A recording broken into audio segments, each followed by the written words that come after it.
छात्रों नमस्कार। आज हम आपसे विषयगत चर्चा ना करके एक अत्यंत महत्वपूर्ण विषय पर आपसे चर्चा करेंगे और वह महत्वपूर्ण विषय है किसी भी मनुष्य अथवा प्राणी का जीवन। हमारी आज चर्चा का टाइटल है लाइफ एंड मैन, जीवन और मनुष्य। सामान्य रूप से जीवन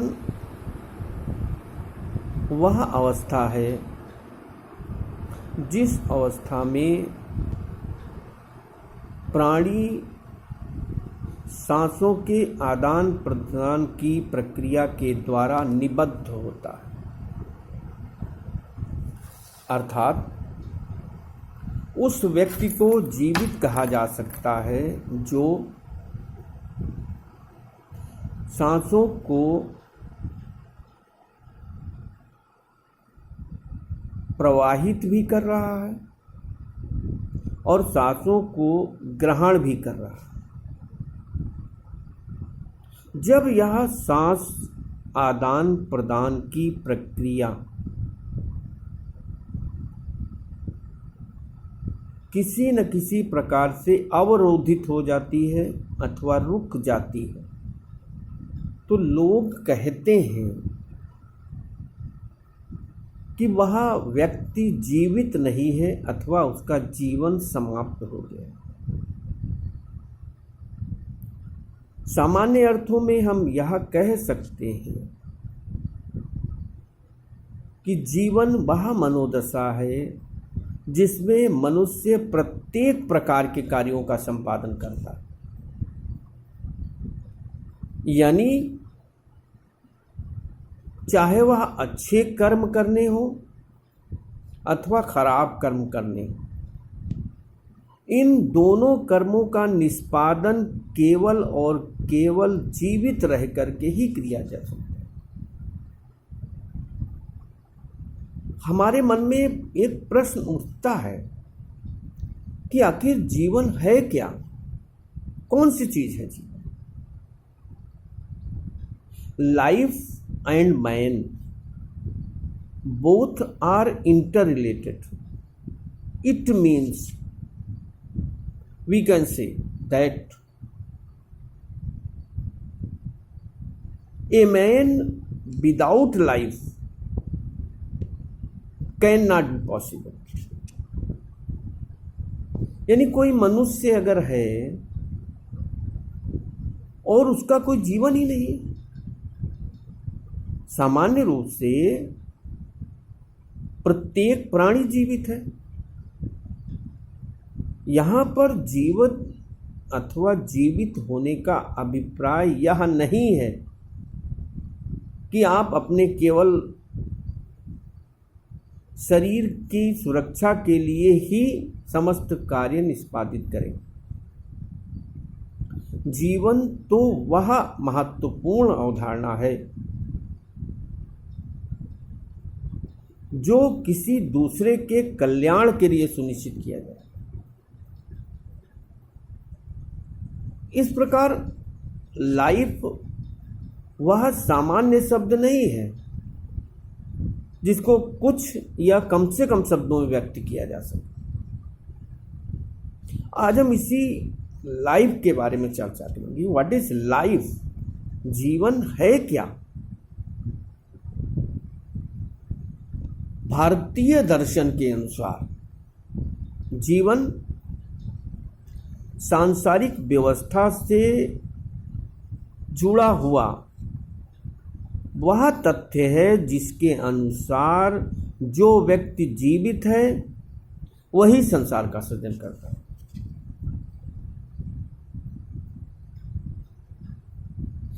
जहां भारतीय दर्शन यह कहता है कि वह व्यक्ति सदैव जीवित है जिसके विचार जीवित है।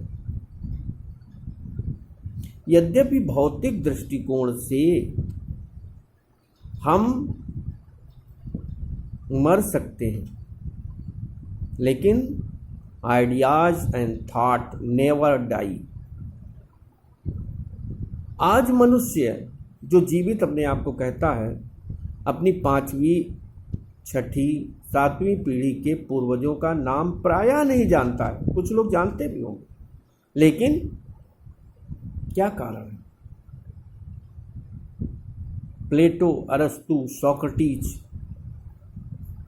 तमाम हमारे भारतीय मनीषी, वेस्टर्न मनीषी, जिनसे हमारा कोई संबंध नहीं है,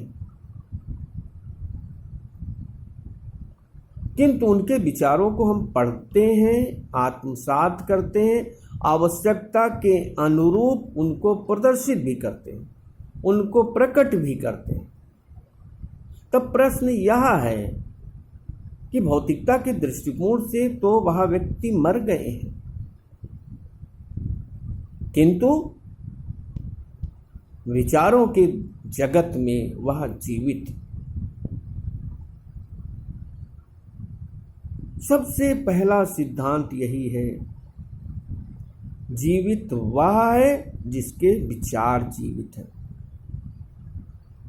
सभी लोग जानते हैं कि शरीर की उत्पत्ति 5 महाभूतों से हुई है, क्षिति, जल, पावक, गगन, Samira.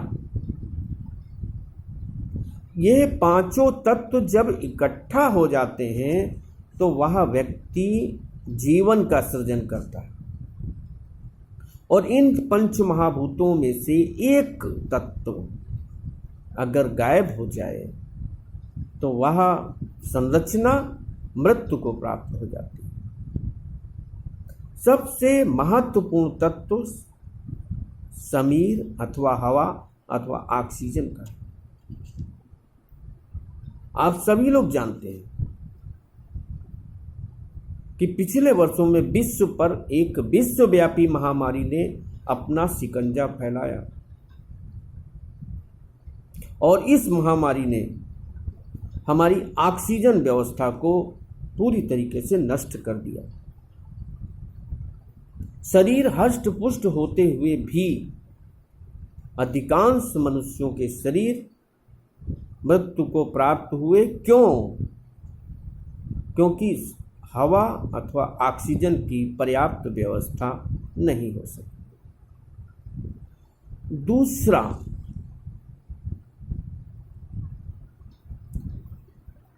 Life is a imaginary fact. जीवन एक आभासी तथ्य है। सामान्य रूप से लाइफ एक इतना जटिल शब्द है। जब हम यह देखते हैं कि सारा कुछ किसी व्यक्ति से पूछिए, वो 50 सैकड़ों साल की योजना बनाता हुआ मिलेगा, जबकि जीवन पूर्णतया आभासी अथवा काल्पनिक तथ्य है। जीवन का विपरीत मृत्यु एक अनिवार्य सत्य है। किसी कवि ने कहा भी है कि जिंदगी तो बेवफा है, एक दिन ठुकराएगी। मौत महबूबा है, अपने पास लेके जाएगी। दूसरा सिद्धांत हमारा यह कहता है कि जीवन एक आभासी तथ्य है, सत्य है। जब यह आभासी है तो कुछ इस तरीके के काम कर जाएं कि लोग आपको याद करें, भले ही आप मर जाएं। मनुष्य का शरीर समाप्त हो सकता है, लेकिन उसके विचार नहीं। तो यदि आप मृत्यु को ग्रहण नहीं करना चाहते तो इस तरीके के विचारों का संपादन कीजिए, जिन विचारों को पढ़ करके, उसका अध्ययन करके लोग उत्प्रेरित हो सके। वह व्यक्ति कभी नहीं मरता जिसके विचार नहीं मरते। जब भी बात आती है listen not to me but logos, हम ग्रीक फिलासफर सोक्रेटिस को याद करते हैं। जब हमें राम राज्य के संबंध में कोई बात कहनी होती है तो हम महाकवि तुलसीदास जी को याद करते हैं। विचार कभी नहीं मरते और विचारों को देने वाला मनुष्य भी कभी नहीं मरता। तीसरी चीज, जीवन कार्य करने का एक साधन है।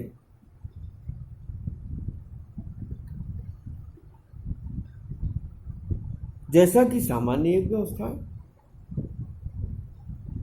कोई व्यक्ति कार्य तभी कर सकता है जब वह व्यक्ति जीवित हो, अर्थात उसकी सांसें चल रही हो, हाथ पैर चल रहे हो। जीवन एक कार्य करने का साधन है। यह विभिन्न ग्रंथों में भी लिखा है कि कर्म अच्छे अथवा खराब केवल जीवित रहते ही हो सकते हैं। जीवन में अच्छे कर्म जितना अधिक से अधिक हो सके वह करने चाहिए। अब हमारे मन में यह प्रश्न हो सकता है कि अच्छे कर्म कौन से? कर्म वह एक व्यापक अवधारणा है जो किसी मनुष्य के द्वारा किया जाता है। सबसे निचले स्तर का कर्म वह होता है जो आपके शरीर को लाभान्वित करे केवल। दूसरा, उससे सुपर कर्म वह होता है जो आपके परिवार को लाभान्वित करे। तीसरा, वह कर्म होता है जो आपके देश को लाभान्वित करे। और सबसे बड़ा कर्म वह होता है जो आपके समाज को लाभान्वित करे। वह चिंतक, वह दार्शनिक, वह मनीषी, वह नेतृत्वकर्ता चल पड़े जिधर दो डगमग में, चल पड़े कोटि पग उसी ओर। ये क्या बताता है? कि उन्होंने ऐसे कर्म किए जिसका अनुसरण संपूर्ण विश्व के लोग करते हैं, अर्थात उनका वह कर्म अपने लिए नहीं था। हमारे क्रांतिकारी मृत्यु का वरण हंसते हंसते कर लिया। यद्यपि काकोरी लूटकांड जो हमारे स्वतंत्रता सेनानियों के द्वारा किया गया वह महत्वपूर्ण कर्म था, जिसके कारण आज भी हम लोग उन सब को श्रद्धा से याद करते हैं। कर्म वह है जिससे समाज लाभान्वित होता है और जीवन वह है जो अच्छे कर्म को करने के लिए प्रेरित करता है। चौथा, जीवन सुख और दुख का संगम है। जिस तरीके से प्रयाग में नदियों का संगम होता है, उसी तरीके से प्रत्येक मनुष्य का जीवन सुख और दुख का संगम होता है। सामान्यतया हम अपने जीवन को सार्थक तब समझते हैं जब हम भौतिक, सांस्कृतिक, सामाजिक, राजनीतिक दृष्टिकोण से सुखी होते हैं। हम चाहते हैं कि हमारे जीवन में सुखकारी व्यवस्थाएं हमेशा रहें, किंतु ऐसा हमेशा संभव नहीं। क्यों? क्योंकि कभी सुख है तो कभी दुख है। सुख और दुख एक तराजू के दो पलड़े हैं। यदि आप चाहते हैं कि कभी दुख ना हो या दुख में कमी हो, तो अपने सुख के स्थान पर समाज के सुखों को ध्यान में रखें।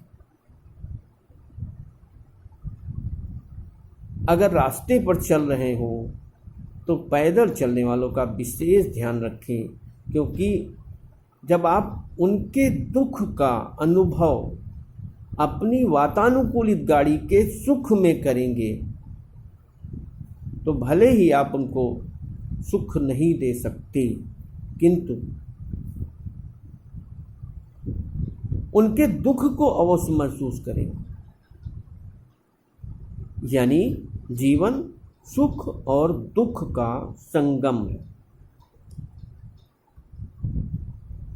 अगला हमारा इसी में, लाइफ इज ए पावर, जीवन एक शक्ति है। कोई जरूरी नहीं जीवन का आयु से संबंध है। स्वतंत्रता संग्राम में हमारे बहुत से क्रांतिकारी अपनी युवा अवस्था में ही अपने प्राणों का त्याग कर दिए। उन्होंने त्याग अपने लिए नहीं कहा, अपने लिए नहीं किया, बल्कि भारत की स्वतंत्रता के लिए अपने प्राणों का त्याग किया। उस मनुष्य के जीवन में शक्ति आ जाती है, वह मनुष्य शक्तिशाली हो जाता है जो अपने जीवन को किसी सार्थक उद्देश्य के लिए समर्पित कर देता है। यह सार्थक उद्देश्य, यदि आप शिक्षक हैं तो आप अधिकतम शिक्षण कार्य करके अपने उद्देश्य की प्राप्ति कर सकते हैं। यदि आप सुरक्षा में हैं तो एक निर्भीक प्रहरी की भूमिका का निर्वहन करते हुए अपने उत्तरदायित्वों का निर्वहन कर सकते हैं। कहने का तात्पर्य वही है कि शक्तिशाली वह है जो जीवित, लेकिन प्रत्येक जीवित व्यक्ति शक्तिशाली नहीं है। वह जीवित व्यक्ति शक्तिशाली है जो अपने कर्तव्यों का निर्वहन प्रभावी तरीके से करता है। उस व्यक्ति के बाद शक्तियां अपने आप आ जाती हैं जो व्यक्ति अपने कर्तव्यों का निर्वहन करता है। अगला life is a running process, जीवन एक चलने की प्रक्रिया है। प्रत्येक मनुष्य का जन्म जब होता है तो उसे जीवन की प्राप्ति होती है। लोग कहते हैं कि जीवित है। जीवन एक चलने की प्रक्रिया है, एक राउंड में प्रोसेस।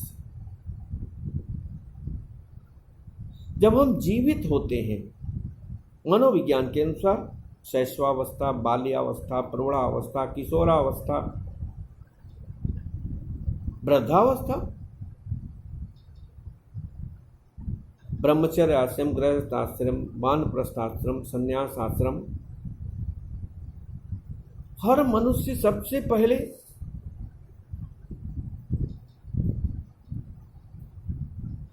बालक होता है। उसके बाद वह बाल्यावस्था में, किशोरावस्था में, युवावस्था में, प्रौढ़ावस्था में प्रवेश करता है और यह प्रक्रिया चलती रहती है। भारतीय दर्शन और भारतीय मान्यताओं के अनुसार प्रत्येक मनुष्य के जीवन का निर्धारण उसके कर्मों के अनुसार होता है। आप जिस भी प्राणी का जीवन व्यतीत कर रहे हैं,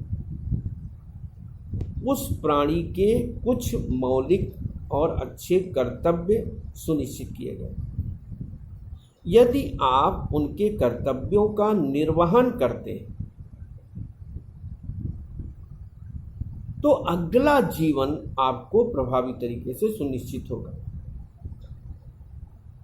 यद्यपि इसकी कोई प्रॉपर गारंटी नहीं दी जाती, लेकिन जीवन तो निरंतर चलने का काम।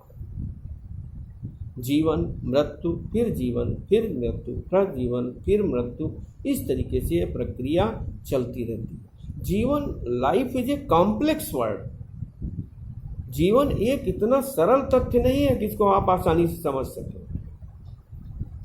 जिसने जीवन को समझ लिया वो कोई गलत काम नहीं कर सकता।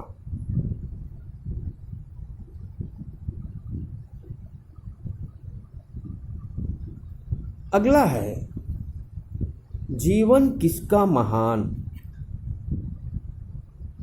जीवन उसका महान जो अपने लिए ना जिए, दूसरों के लिए जिए। आप चाहे किसान हो, आप चाहे शिक्षक हो, चाहे वकील हो, चाहे डॉक्टर हो, यदि आपका कर्म निज स्वार्थ के स्थान पर स्वार्थ की प्राप्ति करना, यहाँ पर हमारा यह कहना कदापि नहीं है कि आप अपने परिवार की आवश्यकताओं को पूरी तरीके से नज़रअंदाज कर दें, ऐसा नहीं। लेकिन आपके केंद्र बिंदु में पर स्वार्थ की भावना अवश्य होनी चाहिए। पर स्वार्थ की भावना अथवा दूसरे का हित करने की भावना किसी व्यक्ति की आयु को बढ़ा देती है, यानी उसका जीवन सुखमय हो जाता है। किसी दूसरे के साथ कल्याण करके देखिए, आपका जीवन अपने मन से प्रभावी हो जाता है।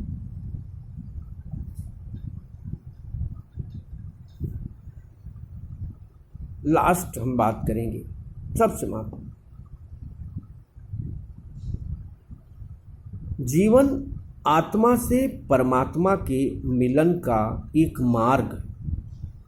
लाइफ इज द वे, एक रास्ता है। हर जीवित मनुष्य में एक आत्मा निवास करती है। जैसा कि भारतीय ग्रंथों में कहा गया है कि आत्मा नहीं मरती है, शरीर मरता है, और वह शरीर तब मृतक हो जाता है जब उसमें से आत्मा निकल जाती है। इससे हम दूसरे शब्दों में कह सकते हैं, आत्मा और परमात्मा जब एक दूसरे में मिल जाते हैं तब हम कहते हैं कि वह व्यक्ति मोक्ष की प्राप्ति कर सकता है।